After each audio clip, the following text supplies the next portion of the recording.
मकर संक्रांति पर हथिया पत्थर को इतना विशेष क्यों माना जाता है? झारखंड के बोकारो जिले में दामोदर नदी के किनारे स्थित हथिया पत्थर आस्था और रहस्य का अनोखा प्रतीक माना जाता है। यह विशाल पत्थर देखने में बिल्कुल एक विशाल हाथी के आकार जैसा है, बल्कि उससे भी बड़ा प्रतीत होता है।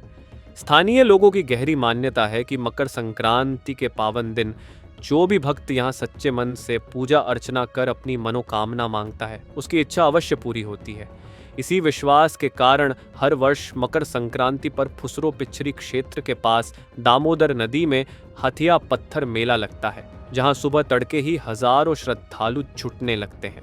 लोग नदी के बीच स्थित प्राकृतिक हाथी जैसी आकृति और पास के मंदिरों में स्नान, पूजा और मन्नत मांगते हैं। कई श्रद्धालु यहाँ बकरे और मुर्गे की बलि भी चढ़ाते हैं, क्योंकि उनका विश्वास है कि मकर स्नान के बाद मांगी गई हर मुराद यहाँ जरूर पूरी होती है।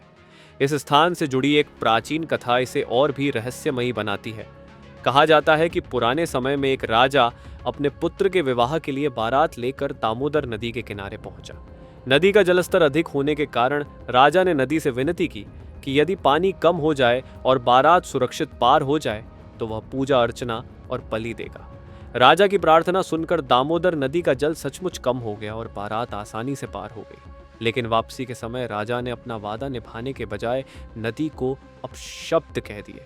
उसी क्षण दैवी प्रकोप हुआ और राजा, बाराती, दूल्हा दुल्हन, हाथी, घोड़े और ढोल नगाड़े सब पत्थर में बदल गए। आज भी ध्यान से देखने पर इन आकृतियों के निशान साफ दिखाई देते हैं।